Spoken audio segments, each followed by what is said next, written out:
Welcome to second video of KTG. आज के lecture में हम लोग बात करने वाले हैं प्रेशर ऑफ गैस के बारे में, आइडियल गैस का जो प्रेशर है।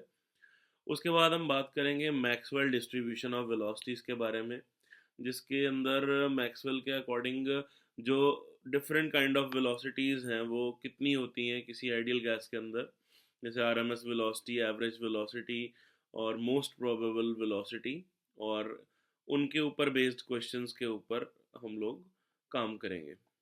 तो लेक्चर स्टार्ट करने से पहले मैं आपको कुछ जनरल एब्रीवेशंस के बारे में बता देना चाहता हूँ कि हम कैसे कैसे वेरिएबल्स को मतलब यूज़ करेंगे, किन वेरिएबल्स का क्या नाम रखेंगे। फॉर एग्जांपल, जैसे कैपिटल वी जो है उसको यूज़ किया जाएगा वॉल्यूम के लिए, और स्मॉल वी को यूज़ किया जाएगा वेलोसिटी के लिए। क्योंकि देखो, एक इक्वेशन में दोनों यूज़ हो सकते हैं। तो कैपिटल वी हम यूज़ करेंगे वॉल्यूम के लिए, छोटा वी वेलोसिटी के लिए। कैपिटल एम यूज़ करूँगा मैं मोलर मास के लिए, मोलर मास, और डबल एम मैं यूज़ कर दूंगा मॉलिक्यूलर मास, मॉलिक्यूलर मास। अब इनमें फ़र्क होता है। मोलर मास का मतलब होता है कि एवोगैड्रो नंबर जितने मॉलिक्यूल्स हों उनका जो मास होता है उनको बोलते हैं मोलर मास। एम का मतलब एक सिंगल मॉलिक्यूल का मास, और सिंगल स्मॉल एम का मतलब होगा गिवन मास ऑफ गैस। तो ये सारी एब्रीवेशंस हम यूज़ करेंगे आज के लेक्चर में।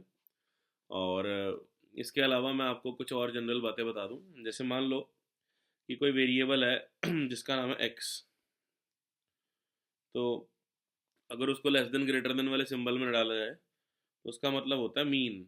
मतलब इसका मतलब होता है x1 plus x2 plus up to so on. अगर ये xn तक गया तो डिवाइड बाय n, इसे बोलते हैं mean value of x, mean value of x। ठीक है, मतलब मीन वैल्यू ऑफ x को ऐसे लिखते हैं। अब अगर मान लो मैं बोलूँ कि मुझे मीन स्क्वायर वैल्यू चाहिए, मतलब मीन स्क्वायर ऑफ x, वो क्या होगा? वो होगा इसी इन्हीं लेस देन ग्रेटर देन वाली ब्रैकेट के अंदर x का स्क्वायर। अब इसका मतलब होगा x1 का स्क्वायर प्लस x2 का square plus up to so on plus xn का स्क्वायर डिवाइड में n। इसे बोलते हैं mean square value of x। उसको डिनोट करते हैं उस स्पेशल ब्रैकेट के अंदर x के स्क्वायर के साथ। फिर R M S value of x, मतलब अगर किसी चीज़ की आर एम एस वैल्यू आपने लिखनी है, R M S value of x, तो उसको आप डिनोट कर दोगे ऐसे, अंडर रूट के अंदर मीन का मीन स्क्वायर, मतलब under root of x1 square plus x2 square plus up to so on plus xn square divide by n। तो किसी भी चीज़ का मीन स्क्वायर या आरएमएस, उसका मीनिंग क्या होता है आपको ये पता होना चाहिए, और क्या क्या एब्रीवेशंस हम लोग यूज़ करेंगे ये पता होना चाहिए। तो let's start with the lecture. चलिए बच्चों, गैस जो आइडियल गैस है उसका जो प्रेशर होता है उसे कैलकुलेट करते हैं। मैं एनसीईआरटी का मेथड यूज़ करूँगा। मैं आपको याद दिलाना चाहता हूँ कि सिंगल मॉलिक्यूल के मास को हम डबल एम से डिनोट करेंगे। कोलिजन्स परफेक्टली इलास्टिक हमने माने आइडियल गैस में। तो बच्चों, जब ये जाके इस दीवार से टकराएगा ये मॉलिक्यूल, और टकरा के जब वापस आएगा तो भी उसकी जो वेलोसिटी है वो डायरेक्शन बदलेगी, बस मैग्नीट्यूड जो है वो सेम रहेगा, मैग्नीट्यूड सेम रहेगा, डायरेक्शन बदलेगी। तो देखते हैं कि सिंगल मॉलिक्यूल की बात करें अगर, for one molecule, for one molecule change in momentum कितना होगा? चेंज इन मोमेंटम का मैग्नीट्यूड, देखो वेक्टर क्वांटिटी है तो वेक्टर क्वांटिटी डायरेक्शन पे डिपेंड करती है।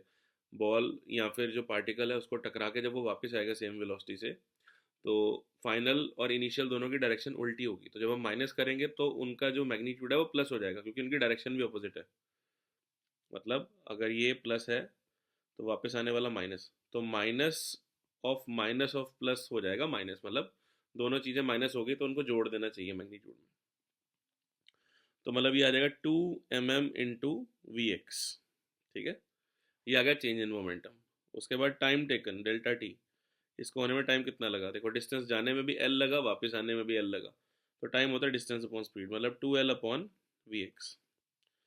तो force on wall by one molecule, कितना होगा? फोर्स होगा change in momentum upon time taken. Magnitude लिख रहा हूँ मैं, खाली मैग्नीट्यूड, मैग्नीट्यूड इसीलिए वेक्टर नहीं डाल रहा ऊपर, क्योंकि मॉड में सब। डेल्टा पी कितना है? 2 mm V X upon delta T क्या आ गया? 2L अपॉन वी एक्स चला जाएगा तो वी एक्स का स्क्वायर हो गया, 2 से 2 कैंसिल हो गया, तो फोर्स आ गया एक मॉलिक्यूल का mm into V X square divide by L. अब ये तो एक मॉलिक्यूल है, सोचो अगर मान लो ऐसे बहुत सारे मॉलिक्यूल होते, दूसरा मॉलिक्यूल जो होता वो यहाँ पे होता और इसकी जो वेलोसिटी होती वो Vx2 होती, तीसरा यहाँ होता इसकी वेलोसिटी Vx3 होती, तो नेट फोर्स कितना होता?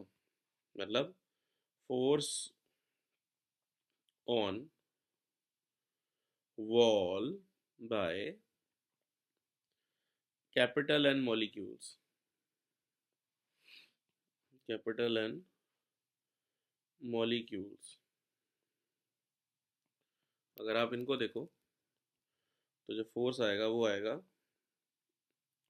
mm बाय एल Vx1 का square plus mm by L Vx2 का square plus up to so on plus mm by L Vxn का स्क्वायर।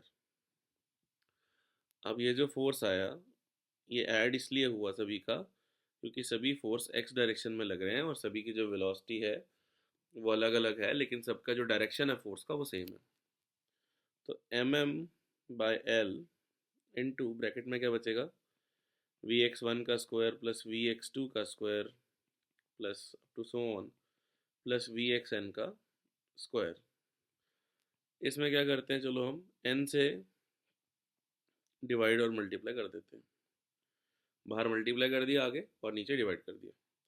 अब n इंटू mm मतलब एक मॉलिक्यूल का मास, n मतलब टोटल जितने मॉलिक्यूल्स हैं वो, तो ये तो गिवन मास बन गया और हमने एज्यूम किया कि मैं गिवन मास को क्या लिखूंगा, मतलब m, स्मॉल m हो गया गिवन मास गैस का, जितना वो मतलब कंटेनर के अंदर है उसका given mass upon length into ये क्या हो गया, देखो ये आरएमएस वैल्यू बन गई, मतलब वेलोसिटी की आरएमएस नहीं, सॉरी, मीन स्क्वायर वैल्यू बन गई, मीन स्क्वायर वैल्यू, ये बन गई mean square value.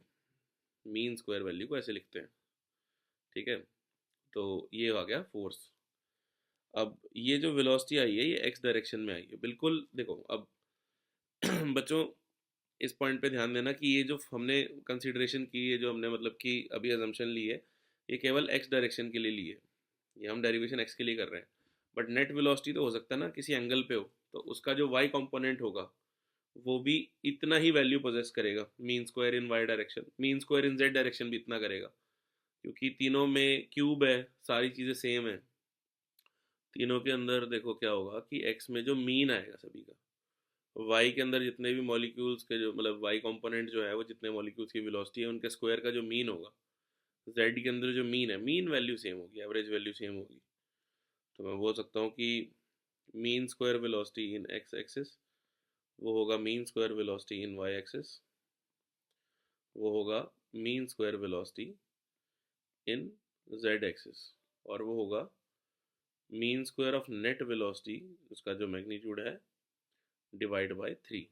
Divide by 3 क्यों? क्योंकि अगर आप नेट वेलोसिटी के कंपोनेंट करो और हर कंपोनेंट इक्वल है तो टोटल जो वेलोसिटी होगी उसका जो स्क्वायर होगा, उसका जो रिलेशन होगा, जैसे मान लो वी नेट है, अपन लिख देते हैं ना कि v का मैग्नीट्यूड क्या होगा, under root V X square plus V Y square plus V Z square, है ना?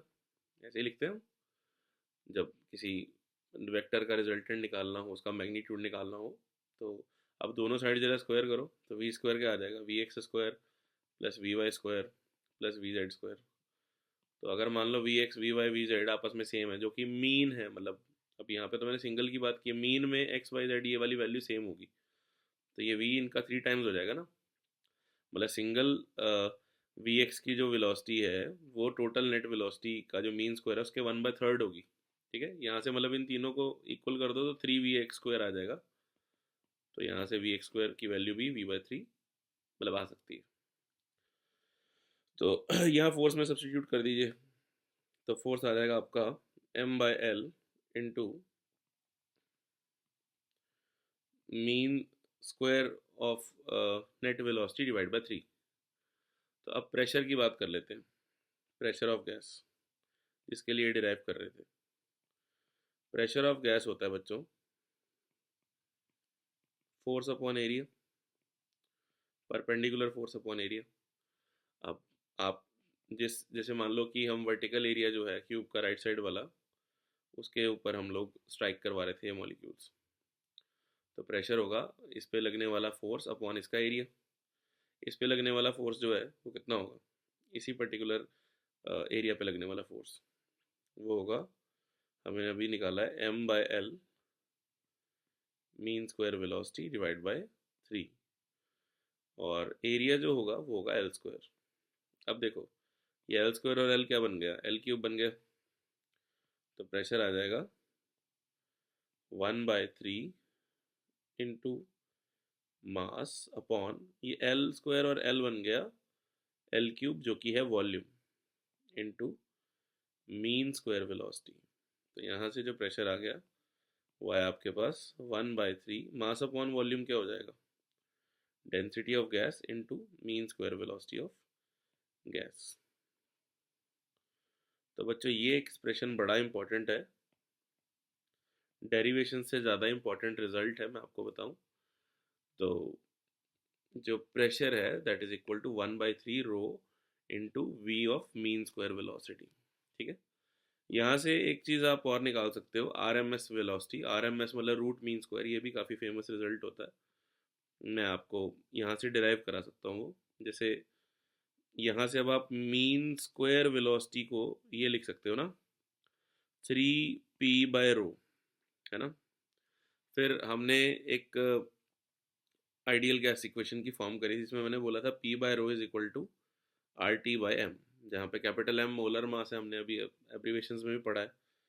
तो ये मीन स्क्वायर आ जाएगा 3p/रो की जगह आप लिख दो RT/m।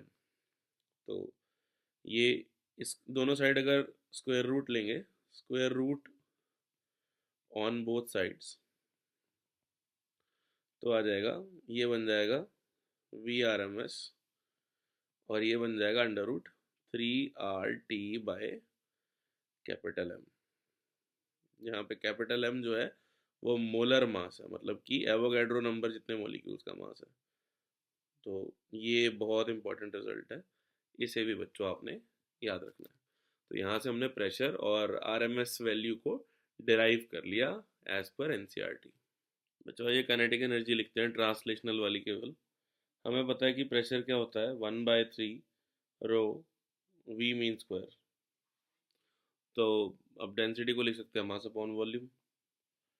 तो प्रेशर हो गया 1/3, डेंसिटी हो गई मास, और पूरा मतलब गैस का जो मास है गिवन मास स्मॉल m हमारी एब्रीवेशन के according into volume into mean square. तो बच्चों ये 3 और v वहाँ लेफ्ट साइड ले जाइए, तो 3pv क्या आ जाएगा आपके पास, m into mean square velocity, दोनों को हाफ से डिवाइड कर दीजिए, क्या आ जाएगा 3pv/2, ये आ जाएगा mv²/2, यानी कि एवरेज काइनेटिक एनर्जी ट्रांसलेशनल। मतलब काइनेटिक एनर्जी जो ट्रांसलेशनल वाली आ गई वो आ गई 3pv/2। अब pv क्या होता है बच्चों, nRT, number of moles, r into t/2। तो काइनेटिक एनर्जी की वैल्यू एक तो ये आ गई। अब काइनेटिक एनर्जी ट्रांसलेशनल वाली, ट्रांसलेशनल का मतलब सिर्फ सीधा चलने वाली, रोटेट करने वाली नहीं, ट्रांसलेशनल। इसके बारे में डिटेल में हम लोग इक्विपार्टीशन ऑफ एनर्जी के अंदर भी पढ़ेंगे, डिग्री ऑफ फ्रीडम में भी पढ़ेंगे। अभी प्रेशर के साथ एसोसिएटेड इसकी डेरिवेशन जो है वो ट्रांसलेशन के लिए केवल कर रहे हैं। तो काइनेटिक एनर्जी फॉर 1 मोल, एक मोल के लिए काइनेटिक एनर्जी कौन सी कितनी होती है ट्रांसलेशनल, वो होगी 3/2 RT। ठीक है, अब for 1 molecule, for one molecule, वो हो जाएगा 3/2 RT अपॉन एवोगैड्रो नंबर, मतलब एक मोल के लिए जो थी उसको एवोगैड्रो नंबर से डिवाइड कर दो। अब R/Na क्या होता है? R/Na होता है बोल्ट्जमैन कांस्टेंट। तो एक मॉलिक्यूल के लिए हो जाएगी काइनेटिक एनर्जी ट्रांसलेशनल 3/2 kT। यहाँ पे K क्या है? Boltzmann constant. K होता है R/Na, it is equal to 1.38 into 10⁻⁻23, and ये होता है बोल्ट्जमैन कांस्टेंट।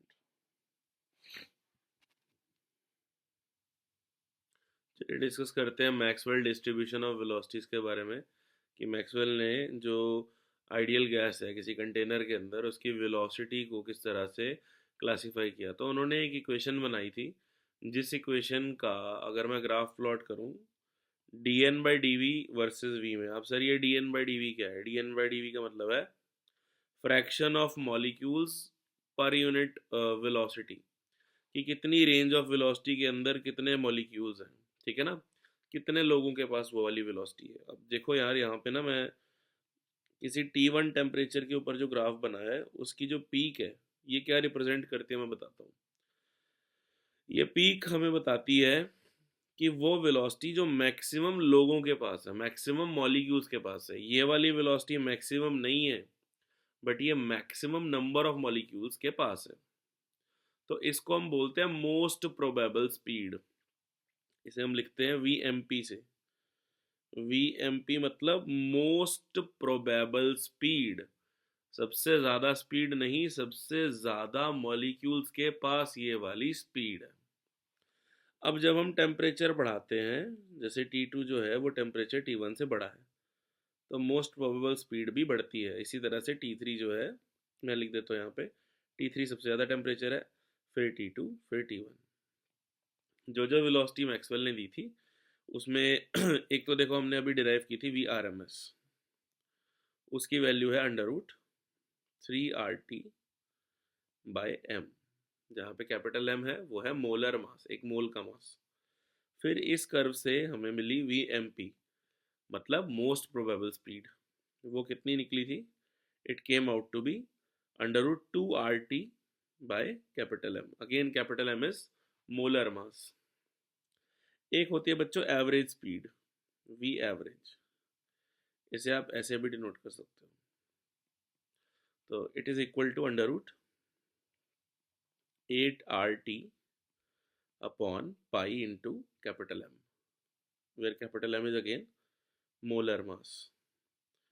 तो बच्चों ये तीन जो वेलोसिटीज हमने अभी बताई, एक तो RMS, एक मोस्ट प्रोबेबल और एक एवरेज, इनके रिजल्ट्स आपको याद रखने हैं। डायरेक्टली इन पे क्वेश्चंस पूछे जाते हैं।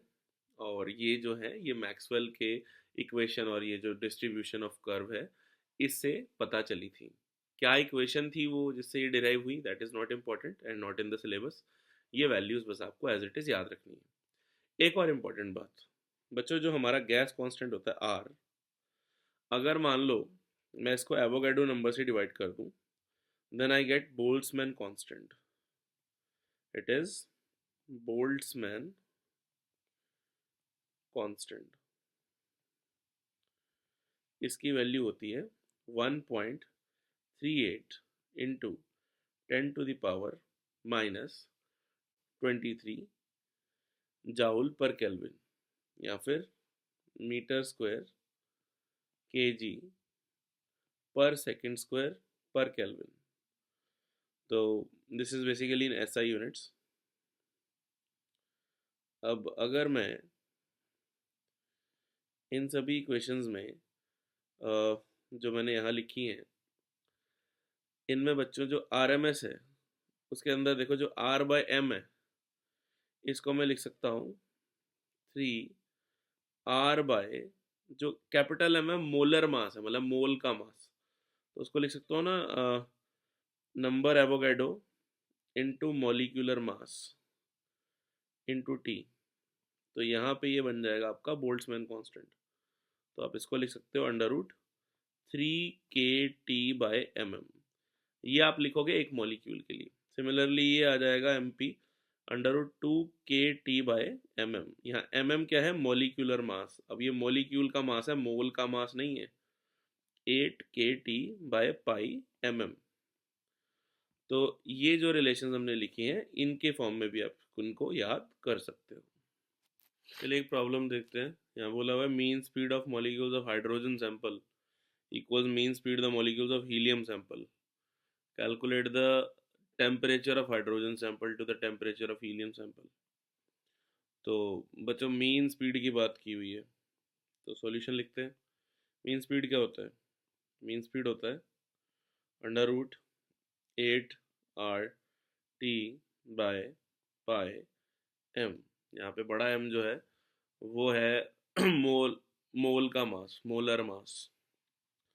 तो जो मीन स्पीड ऑफ हाइड्रोजन है किसी सैंपल में वो आ गई है मीन स्पीड ऑफ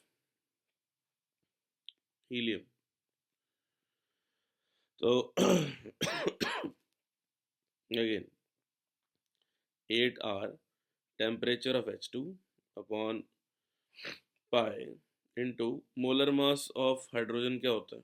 2 ही होगा, is equal to √8R temperature of helium upon pi. Molar mass of helium क्या होता है? 4, 2 प्रोटॉन और 2 न्यूट्रॉन। अब कटिंग कर देंगे। पहले तो दोनों साइड रूट कैंसिल, 8R से 8R कैंसिल, पाई से पाई कैंसिल। तो ये 2 से 4 भी गया 2 पे। तो temperature of hydrogen upon temperature of helium आ जाएगा आपके पास 1:2। तो 1:2 इज द करेक्ट रेशियो। चलिए एक और प्रॉब्लम देखते हैं। RMS वेलोसिटी 300 मीटर पर सेकंड दी हुई है इसी टेम्परेचर पे, मतलब जो VRMS है आपको गिवन है, जिसकी वैल्यू होती है √3RT/मोलर मास, वो तुम्हें दी हुई है 300। ठीक है, फिर क्या पूछा? What will be the RMS velocity of a gas having twice the molecular weight half the temperature. अब मॉलिक्यूलर वेट ट्वाइस होगा तो मोलर वेट भी ट्वाइस होगा, मतलब मोलर मास भी ट्वाइस होगा। तो VRMS डैश मतलब जो दूसरी गैस के बारे में पूछ रहे हैं वो √3R, टेम्परेचर की वैल्यू T/2, मोलर वेट जो होगा वो भी डबल हो जाएगा। तो ये 2 2 बार आ गया तो रूट से बाहर आ जाएगा, 1/2 ऑफ √3RT/ मोलर मास। अब इस एक्सप्रेशन की वैल्यू हम सब्स्टिट्यूट कर लेंगे जो कि है 300। तो हाफ ऑफ 300 दैट इज 150। तो option D is the correct option. Thank you. Next video में हम लोग पढ़ेंगे मीन फ्री पाथ के बारे में। It will be the second last video of KTG, and after that we will study law of equipartition of energy.